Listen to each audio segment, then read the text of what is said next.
Nordio, ti metto dentro, una R4 siglata Brigate Rosse. Le minacce rivolte al ministro della Giustizia Carlo Nordio, rinvenute in via Portuense a Roma, hanno messo in allerta la scorta del capo del Dicastero. La scritta, accompagnata da una stella a 5 punte e dalla sigla BR, richiama la Renault 4 rossa nella quale il 9 maggio del 78 fu ritrovato il corpo di Aldo Moro ucciso dalle Brigate Rosse. A notare la scritta alcuni residenti della zona che hanno subito allertato le forze dell'ordine. Immediate le indagini dei carabinieri che stanno visionando le immagini delle telecamere di sicurezza. Bipartisan, la solidarietà dal mondo politico.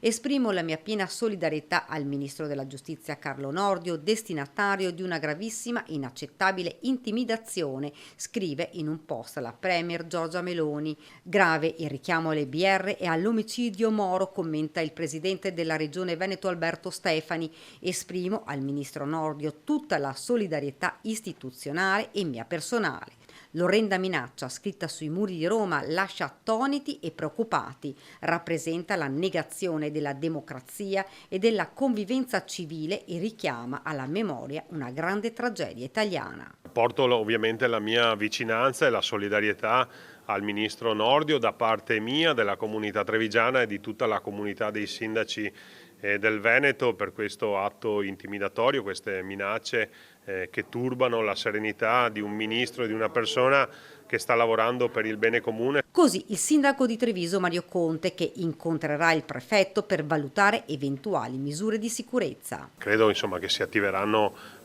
i protocolli necessari. Adesso attendo di confrontarmi con il prefetto, che è lui il responsabile della sicurezza della nostra città insieme alle forze dell'ordine. Comunque la situazione è assolutamente monitorata, attendiamo delle indicazioni.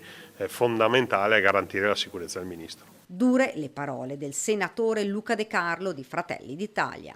Cosa farà la sinistra oggi che, come ieri, minimizza sul pericolo del terrorismo? Sono anche questi solo compagni che sbagliano? Quanto tempo ci metteranno a capire che invece sono delinquenti e terroristi che vanno perseguiti e puniti? Ferma condanna e piena solidarietà al ministro Nordio. Con queste parole il capogruppo del Partito Democratico Giovanni Manildo. Si tratta di un atto vile che, evocando esplicitamente la drammatica vicenda di Aldo Moro e i simboli delle Brigate Rosse, tenta di risvegliare i fantasmi di una delle pagine più buie e dolorose della storia repubblicana.